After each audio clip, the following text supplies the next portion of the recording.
Steve, welcome to the Law Show. Hey, Brian, I have a question for your financial expert there, Justin. Yes, here he is. Go ahead. What can we do for you? Hi. I keep seeing these ads on television, particularly about resolving debt, credit card debt, et cetera, et cetera. Sure.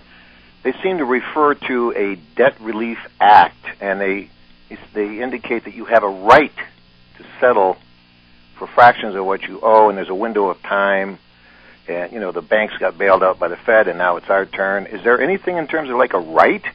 It sounds too good to be true. You know what they say about things that sound too good to be true? They usually are. The only government debt relief program that I know of is bankruptcy. That's what it's for. That's the debt relief program. I talk to people every week who go through these companies that make big promises. They say they're going to reduce all their debt. By the time they come into my office, they've paid a ton of money, and they're usually worse off than when they started. So if you're even considering these type of companies, you want to come talk to me about your other option is bankruptcy, because I guarantee they will not make any guarantees about what will happen to your debts if you go in their programs. I can tell you what's going to happen through a bankruptcy or possible other options. So just be really, really careful with these people. Do your homework, and you owe it to yourself to call me and see what your other options are.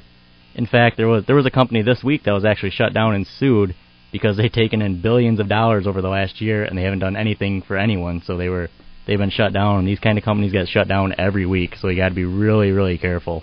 Steve, you don't want to forget about the Dailey Law Firm Debt Relief Act, and that is the debt deck action that is handled by Justin Grove. What we actually do is, well, Justin, tell them what you do.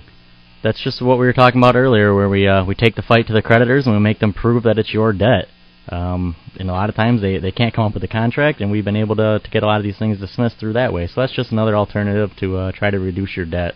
So, Steve, how much credit card debt do you have? Well, let's just say hypothetically, sure. Say over $50,000. Well, and what is your income? Well, I don't want to get into all of that. I just wondered if there was a right as they represent. You know, it sounds like, gee, all you have to do is take advantage of this act, and you get to compromise for a fraction of what you owe. But what you really seem to be saying is all they do is try to settle. They don't even do that. They take your money, they write a couple of letters, and then they write you back and say, well, sorry, we couldn't get anywhere, but we're keeping your money. So what it is it's a huge sham. And these people are being sued all over the place. They're being shut down by attorneys general. You don't want to go there, okay? I'll go to you when I need to. Very good. Thanks for calling the Law Show. We're going to continue answering all your legal questions at 866-66-LAWYER.